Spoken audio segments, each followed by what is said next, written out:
अस्सलाम वालेकुम नाज़रीन, पाकिस्तान की कहानी किस नौ में खुशामदीद। सानहा मशरक़ी पाकिस्तान के चंद माह बाद तक मुल्क में मार्शल लॉ नाफिज रहा। भुट्टो चीफ मार्शल लॉ और दस्तूर साज असम्बली के सरबराह थे। पाकिस्तान के 90,000 फौजी और मगरबी पाकिस्तान का 13,000 मुरब्बा मील किलोमीटर का इलाका भारतीय कब्जे में था। इन्हीं मामलात के हल के लिए 1972 में भुट्टो ने भारत से शिमला माहिदा किया। इन्होंने मुज़ाकरात के जरिए भारत से 13,000 मुरब्बा किलोमीटर का इलाका वापस तो ले लिया। अब मसला था 90,000 जंगी कैदियों की वापसी। भुट्टो ने चीन के जरिए कौम मुत्तहिदा में बांग्लादेश का रास्ता रोक दिया। इन्होंने भारत से मुज़ाकरात किए कि अगर इंडिया पाकिस्तानी 90,000 कैदी रहा कर दे तो चीन अक़वाम मुत्तहिदा में बांग्लादेश का रास्ता नहीं रोकेगा। ये दबाव काम कर गया। 90,000 पाकिस्तानी रहा होकर वतन वापस आ गए। 1971 की जंग में अमेरिका ने चूंकि पाकिस्तान की कोई मदद नहीं की थी, इसलिए पाकिस्तान ने अमेरिका से किए गए सीटों और सैंटों के मायदे तोड़ दिए। लेकिन पाकिस्तान को ताकतवर आलमी इत्तेहाद तो चाहिए था, इसलिए भुट्टो ने इस्लामी ममालिक का इत्तेहाद बनाना शुरू किया।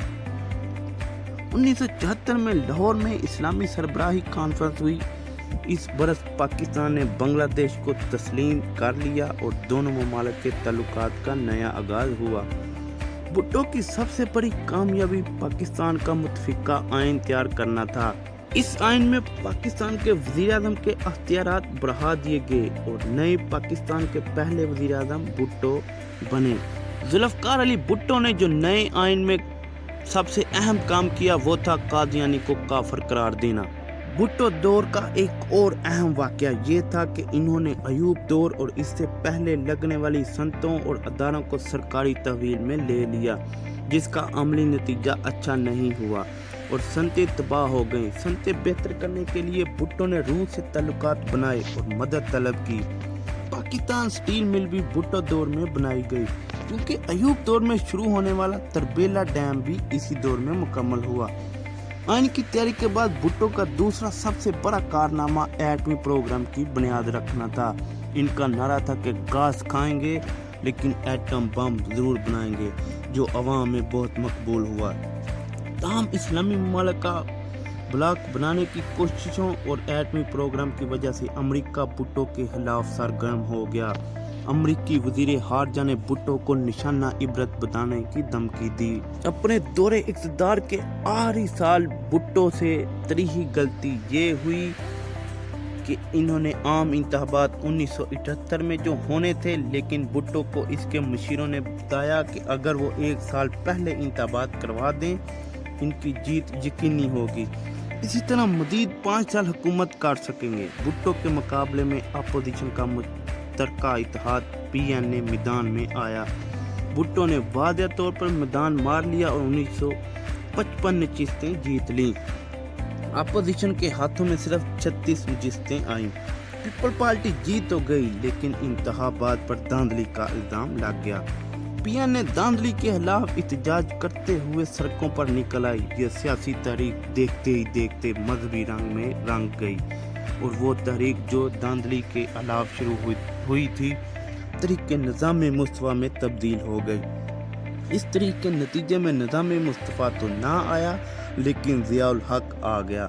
भुट्टो चूंकि ज़ियाउल हक पर बहुत इतबार करते थे, बल्कि इस तरह जैसे अयूब भुट्टो पर और सिकंदर मिर्जा अयूब पर इतबार करते थे। तहरीक का सितम देखिए कि ज़िया ने भुट्टो को, भुट्टो ने अयूब को और अयूब ने सिकंदर मिर्जा को धोखा दिया। सच ये है कि ताकत के खेल में हलाकियात नाम का कोई हथियार नहीं होता। ज़िया ने मार्शल नाफिज कर दी और भुट्टो को गिरफ्तार कर लिया। हुकूमत ख़त्म हो चुकी है। सारे मुल्क में मार्शल लॉ नाफिज कर दिया गया है। कौमी और सूबाई असम्बलियाँ तोड़ दी गई हैं। सूबाई गवर्नर और वजीर हटा दिए गए। भुट्टो को रजा कसूरी के कत्ल के बहुत कमजोर मुकदमे में सजाए मौत सुना दी गई। रजा कसूरी मुशर्रफ के करीबी साथी अहमद रजा कसूरी के वालिद थे। 4 अप्रैल 1979 को रावलपिंडी डिस्ट्रिक्ट जेल में फांसी पर लटका दिया गया। जुल्म की इंतहा ये थी कि आखिरी वक्त में बेटी को बाप के गले भी ना लगने दिया गया और फांसी के बाद किसी भी रिश्तेदार को आखिरी दीदार भी नसीब ना हुआ। लेकिन आज हाल ये है कि भुट्टो की अदालती मौत को अदालती कत्ल समझा जाता है। रूस भुट्टो के दौर में जो पाकिस्तान का दोस्त बनने जा रहा था, अचानक दुश्मन कैसे बन गया? पाकिस्तान में मनशियात और दहशतगर्दी का नासूर कैसे पैदा हुआ? नवाज शरीफ और बेनज़ीर भुट्टो पाकिस्तान की सियासत में वर्द हुए। ये जानने के लिए अगली किस्त देखें और मिस्टर MNAYT को सब्सक्राइब करें। और अगर इस वीडियो ने आपकी मालूमात में इजाफा किया है तो लाइक करें, कमेंट करें और अपने दोस्तों के साथ वीडियो को ज़रूर शेयर करें। इसी सूरत ये सिलसिला जारी रहेगा और बेहतर से बेहतर बनाते चले जाएंगे।